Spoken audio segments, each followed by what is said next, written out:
हाँ नमस्कार दोस्तों, मैं हूँ जितेंद्र साहू और आप मेरे साथ पढ़ रहे हैं अनिवार्य हिंदी कक्षा 12वीं की पुस्तक सृजन के पद्य खंड का प्रथम अध्याय संत वाणी का तीसरा कवि आज हम पढ़ने जा रहे हैं कृपाराम खिड़िया, जो कि राजस्थानी भाषा के बहुत ही प्रसिद्ध कवि हैं और इनका जन्म सन 1743 ईस्वी में तथा मृत्यु सन 1833 ईस्वी में हुई।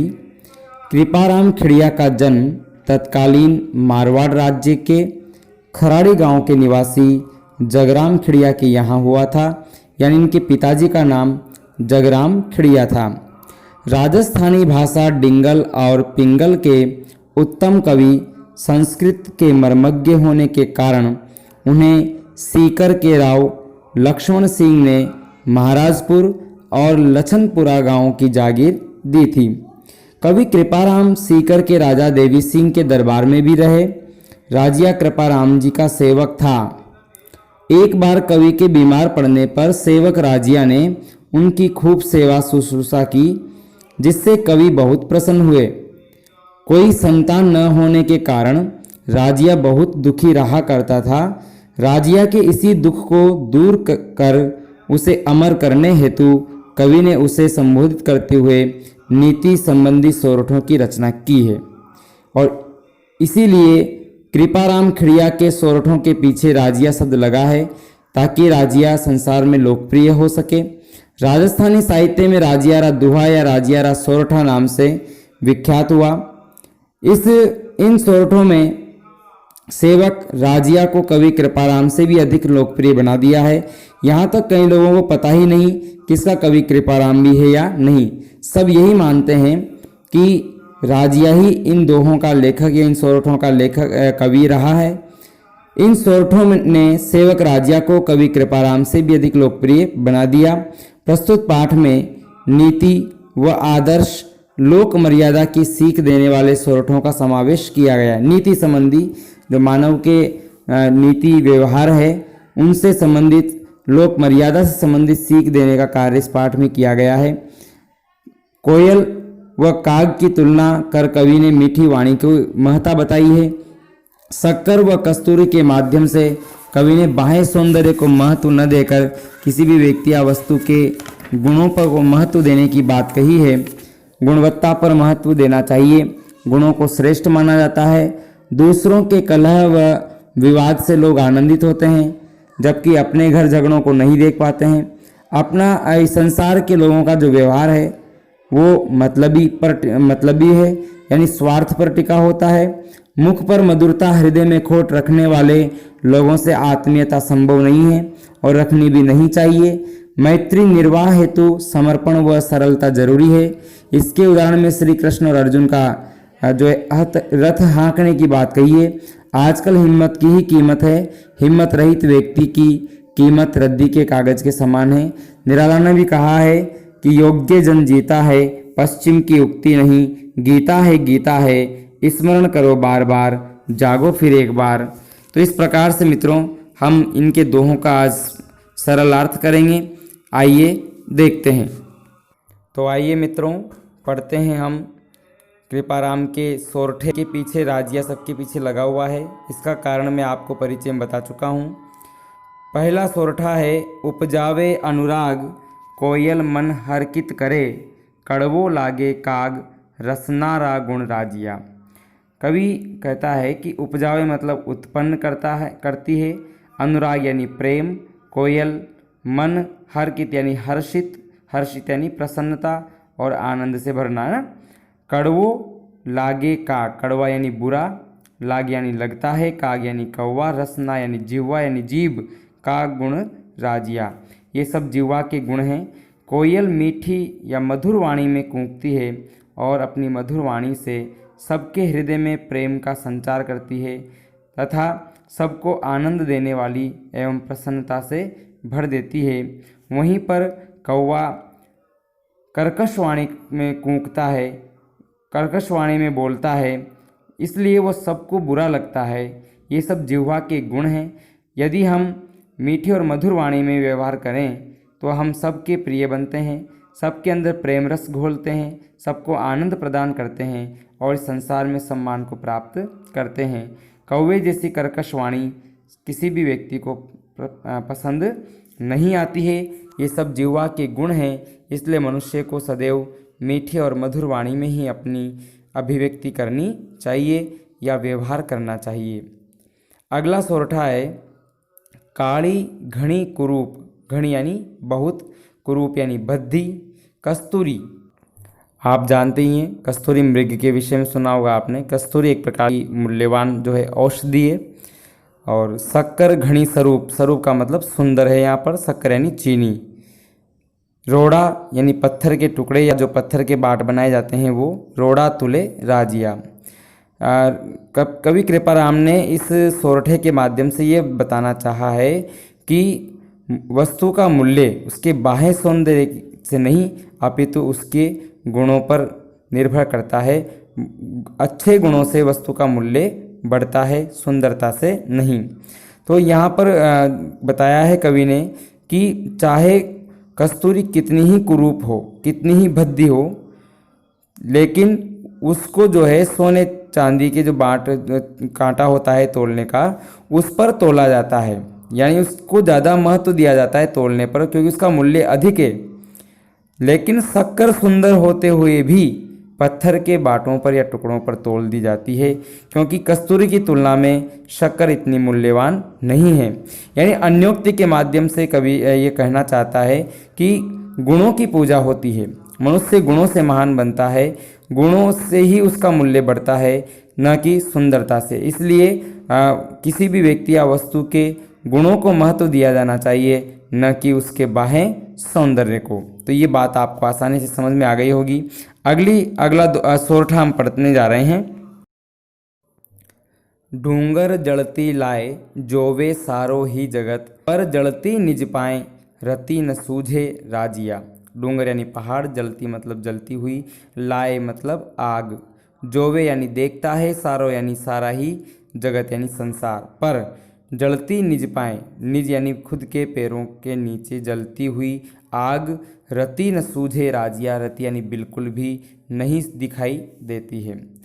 कवि कहना चाहता है कि दूर पहाड़ पर लगती हुई आग को सारा संसार ही देखकर प्रसन्न होता है।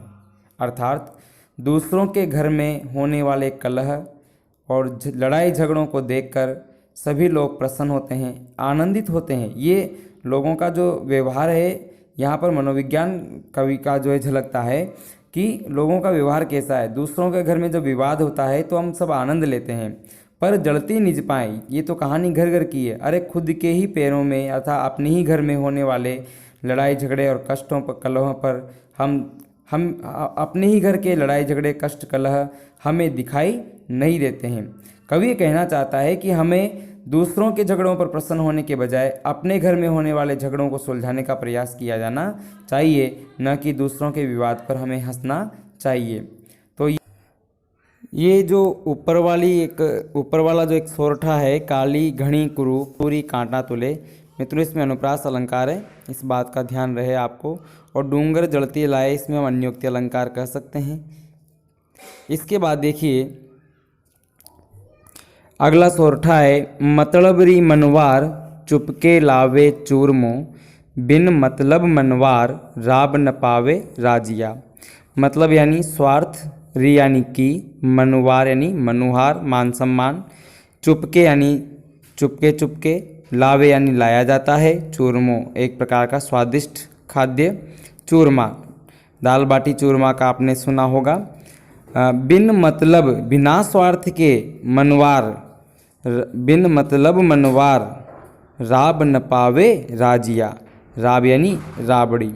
इस संसार के एक चालाकीपूर्ण व्यवहार पर यहाँ पर बताया गया है कि संसार के लोग ऐसे हैं जो अपने स्वार्थ की पूर्ति जब करनी होती है तो वो बिना पूछे चुपके से आपके लिए स्वादिष्ट चूरमा लाकर खिलाते हैं, बड़ी आवभगत की जाती है, बड़ा सम्मान दिया जाता है।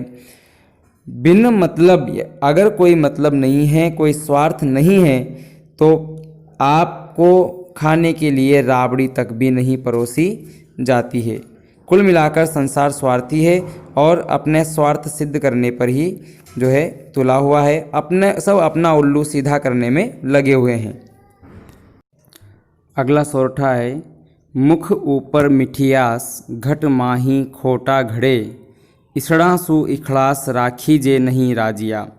मुख ऊपर यानी दिखावे के तौर पर, मिठियास लोग मीठा बोलते हैं, घट माही हृदय में, खोट का मतलब छल कपट, घड़े यानी अपने हृदय के अंदर तो छल कपट रखते हैं, खोट रखते हैं, द्वेष की भावना रखते हैं, ऊपर से मीठे बोलते हैं। ऐसे लोगों से, ईषणासु मतलब ऐसे लोगों से, इखलास यानी प्रेम संबंध, राखी जे नहीं राजिया, कवि राजिया के माध्यम से कहता है कि ऐसे लोगों से प्रेम संबंध या व्यवहार नहीं रखना चाहिए, ये हमारे लिए हानिकारक होते हैं या हमारा कभी भी अहित कर सकते हैं।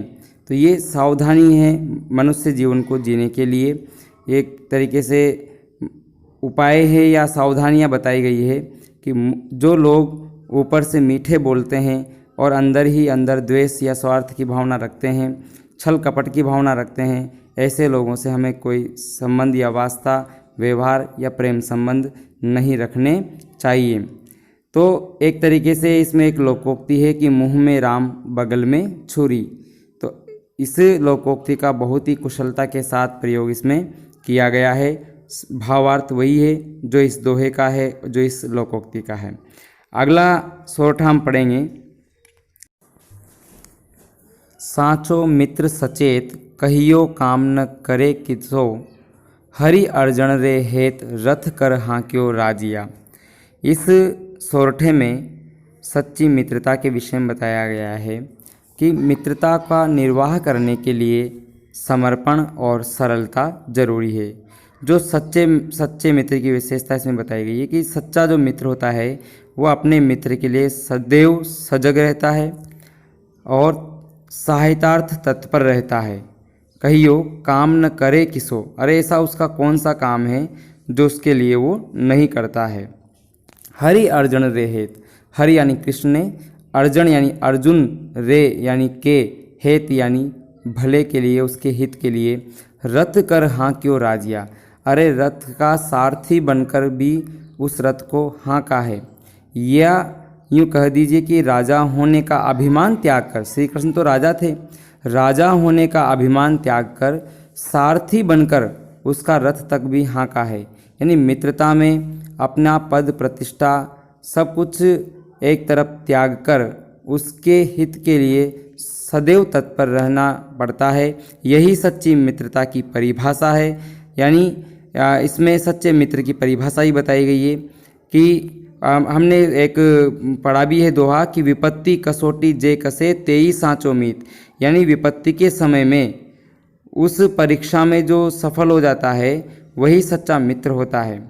तो ऐसे ही सच्चे मित्र की तलाश में हमें होना चाहिए, सच्चे मित्र ही हमारे जीवन में होने चाहिए। मित्र जो है वो जीवन में बहुत ज़रूरी हैं, लेकिन एक अच्छा मित्र बनने के लिए समर्पण और सरलता की आवश्यकता होती है। अगला सोरठा है, हिम्मत कीमत होए बिन हिम्मत कीमत नहीं, करे न आदर कोई रद्द कागज ज्यों राजिया। इस सोरठे में हिम्मत रहित व्यक्ति की कीमत रद्दी के कागज के समान होती है, ऐसा बताया गया है। हिम्मत कीमत होए यानी हिम्मत वाले व्यक्ति की ही संसार में कीमत है, उसी का सम्मान होता है। बिना हिम्मत वाला व्यक्ति संसार में आदर नहीं प्राप्त करता है, उसे रद्दी के कागज के समान उपेक्षित कर दिया जाता है, उसका कोई मूल्य, उसकी कोई प्रतिष्ठा नहीं होती है। इसलिए संसार में सम्मानपूर्वक जीवन जीने के लिए अपने अंदर हिम्मत का होना अति आवश्यक है।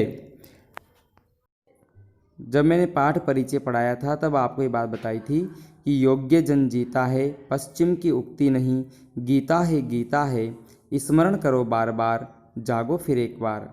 तो इसका भावार्थ यही है कि जो योग्य वही है जो अपने अधिकारों को पाने के लिए हिम्मत और साहस से लड़ता है।